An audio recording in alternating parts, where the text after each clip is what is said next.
Hey guys, so Lord here, back again with another review, and today we'll be taking a look at the Mattel Masters of the Universe Origins mini-comic Trapjaw, King Randor, and Whiplash! Not to be confused with the epic Metallica track of the same name. But before we get into the meat and taters of this review, let's first take a look-see at both the front and the back of whoever's packaging this is. See you later. And the front and the back of whoever's packaging this is. And last but certainly not least, the front and the back of who's ever packaging this is. And that's it. Yeah, you guys know what we do with packaging around here, so so long, see you later. Have a nice day, sir. Moving right along. All these figures come with the very same mini comics, so here it is. That said, is this an English dub or is this one with no words? I don't think this one has words. So I guess it's a choose your own adventure style thing. That said, there is the rest of the wave on the back. Check those out. The only one I didn't buy is the Sunman guy. Who is it? Digitino? I think that's who the Sunman guy is. Either way, I'm not really interested in those characters. They just don't do anything for me. Nothing wrong with them, other than maybe Sunman's OP, what is it? Invulnerable skin? I mean, really, dude? That said, moving these two out of the way because they have the most new going on. Let us first take a look-see at this mini-comic Trapjaw. And bringing in our first Trapjaw here, you can see that they are the exact same mold, with the exception of the legs. The legs are different, and I think the lower arm, this whole arm actually, on the left side is different. But other than that, the belt's the same. Are the trunks the same? I can't tell. Maybe they are. But the belt's the same, the torso's the same, the robot arm's the same. The heads are the same. Obviously, he's got that weird... I can pop this off here. That weird ball peg that doesn't have like a double ball peg joint going on, which is kind of strange. And of course, he has your standard MOTU Origins articulation. He can tilt a little bit. Not so much side to side, but up and down. His jaw opens up there. He's got a silver jaw. His arms can go out to the side. At least I thought they could. There you go. That was tight. Back down.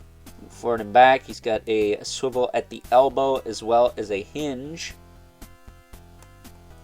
Which, very snug on this guy. He's got a swivel in the wrist with a hinge. And it should be worth noting that he has a fist. Whereas this guy, being a remake of the vintage toy, has an open hand. That said, I will say the robotic arm, it snaps in. It doesn't fall out, but it is a little loose in the swivel. I did file some excess peg off here. It's just some mold flashing to see if it would go in there a little deeper. And it does not. It just kind of pushes itself back out. So, very weird. Not sure what's going on with that, but it does move. It doesn't fall out or anything, so it's fine. And of course, you get your hinge and swivel at the elbow. Business as usual. I did have to heat that up on mine, so be wary of that. He's got the waist swivel. His hips can kick out to the side. Oh, this one's a little stuck. There we go. Out to the side. Back down. It can kick forward and back. He does have a swivel in the knee with a hinge. Which this guy has the really nice tight clicky joints in the knees. Both of which I had to heat on mine. So again, be careful with that. I actually had to heat up everybody in this wave's knees. So we definitely don't have any web store problems going on in this line anymore, to say the very least. That is a very good thing. But if your knees are stuck, don't force it. Heat them up. They will move. I guarantee it. This is not my first rodeo heating up some knees on a figure. I had to do it with my Camo Con the other day. He does also have a boot cut, as well as a rocker in the foot, and a hinge, which is also heavily detented. So a very well made figure this time around. The first one is not too shabby. Again, bringing him back in here. And if you're fortunate enough to find the 40th anniversary version of this guy, you should have the clicky joints in the elbows and the knees. Well, this elbow and these knees, maybe. So he will be an even better figure, even though that is one of the best figures in this line, regardless of which version you have. Setting TJ back up here. He does, of course, come with his weapon attachments. You get the hook and the claw, which I prefer to put on the belt. And you also get his blaster cannon, which I do like to plug into his arm here, mostly because it's the longest of the attachments, and that takes up the most real estate. And, looks a little bit better on his arm than hanging off his belt. But moving him off to the side. Next up, we will take a look-see at good old Randy, a.k.a. Burger King. Not to be confused with my uncle of the same name. Not Burger King, Randy. His real name isn't Randor, but you know what I mean. I don't know where I was going with that, but either way, this dude literally looks like the Burger King, and that's pretty hilarious. Not going to go over articulation on this guy, because it's the exact same as TJ here, so just taking a look-see at him real quick. He does have the Jitsu armor repainted to look a little bit different, look a little bit more regal. He does have this blue cape, which is a separate piece. I recommend popping the head off and then weaving this out the back to get him out of the packaging. Again, he had the super tight knees out of package. Still does. Really freaking tight. On that side anyways. Yeah. May need to heat this guy up again. You really gotta push on these sometimes. Yeah, that's pretty gnarly. I remember when these used to be loose as crap. I wish my web store's knees were this tight. That would be freaking awesome. Maybe they'll do a reissue of him, huh? That's it. What about his hips? His hips aren't so bad. He's probably got the best hips out of the whole wave. And then his elbows.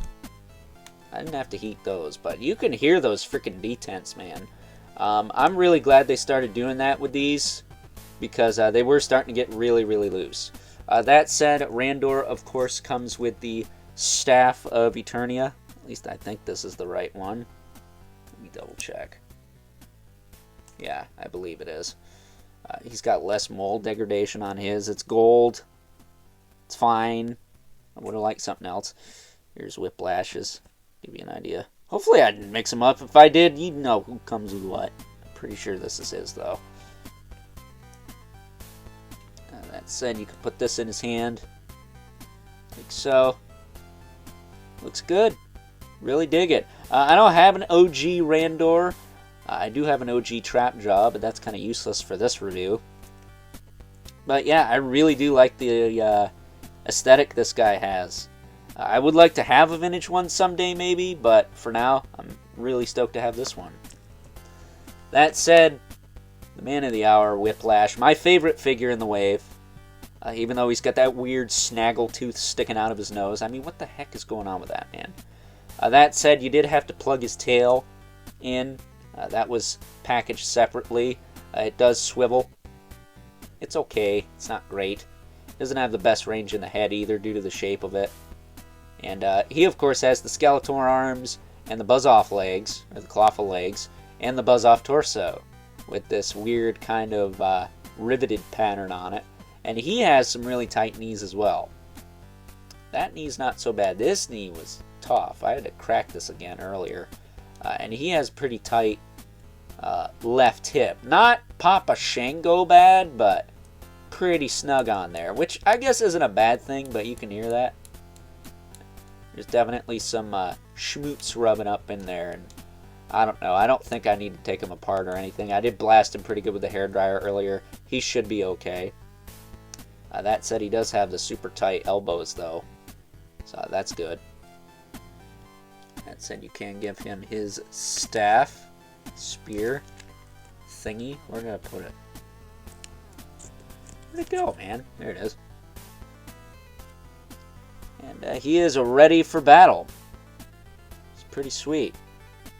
That said, is this freaking Randor's? I don't. I'll double check before I proceed with size comparisons, which we're not going to dwell on because their origins, you pretty much know what you're getting for the most part. Some of them have some new pieces like Mattel, but for the most part, they share a lot of the same parts. We've seen them a million times now. Gonna see them a million more. MOTU is a line built on reuse, and I gotta be honest with you, I like it. It's not terrible. Reuse is okay as long as it makes sense and is beneficiary to the line. I mean, granted, they all kind of look the same after a while, but I think they add enough accoutrements here and there to where they don't all look like the same figure, like some toy lines. Marvel Legends. Setting up the Three Stooges here. There is the wave. I believe this is wave 10 of this line. And yeah, really stoked to finally have these. I know I'm a bit late to the game with this review, but I figured I'd bundle them up in a single review just to save on time because they are old. People have seen them. People have had them. I'm still waiting to get my Snake Men. I actually had to can my pre-orders despite the fact that I really didn't want to because Four Horsemen always got to drop a $50,000 pre-order at the end of every year. By the way, I love you guys, but can y'all stop doing that crap? There's other stuff I like to buy, dude, and you're kind of putting a nail in my YouTube channel coffin, as it were. So, with that being said, favorite of the wave, Whiplash. Least favorite of the wave, I don't know. It's probably down to Trapjaw and Randor, most because I'm not that connected to Randor. I don't have a vintage one. I'm not a big fan of the character, though I do have his classics counterpart. I just think it's amusing that he kind of looks like Burger King. And then the mini comic Trapjaw is just, you know, this guy repainted for the most part. So, kind of hard to put one of those above good old Whiplash here, who is Clawful's amigo. So, with that being said, before this review drags out any longer than it already has, let's now move on and take a look at some size comparisons. And since we already compared mini comic Trapjaw to his more traditional looking counterpart, here is mini comic Trapjaw, King Randor, and Whiplash, alongside our two regulars, the Mythic Legion's Brother Mandibulus, Love It Spawn, as usual, towers over everyone. And before I forget, I did double check, and I did have Whiplash and Randor's spears correct, so yay for me! As much as that's worth anyway. So, with that being said, time to wrap things up with some final thoughts. Overall, and while the mini comic Trapjaw may not be for everyone, I still think that he and both King Randor and Whiplash here are all fine additions to the Masters of the Universe Origins line brought to us by the fine folks over at Mattel, and proves that for less than 20 bucks, you're still getting what you're paying for with this line. There's not a lot of action figure lines out there that run for less than 20 bucks. I mean, even McFarlane's are pushing 21, 22 bucks nowadays, but hey, the prices have to go up eventually. It is what it is. But MOTU Origins has managed to stay below 20 bucks, and I think for that price point, you can't get much better than this, man. I love all three of these figures, even though I would much rather have some 2000X stuff in this line, you know, mix it up other than just give us He-Man and Skeletor variants. I mean, we have plenty of those as it is. I would really like to see a 2000X Whiplash, or Clawful, or Trapjaw, or even Randor. I'll take anything 2000X. But for now, I'm really happy with what we're getting in this line. And side note, while mini comic Trapjaw may not be Alfredo Alcala, I do believe he was drawn by the same guy who drew the best Ghost Rider of all time, Danny Ketch, in the early 90s.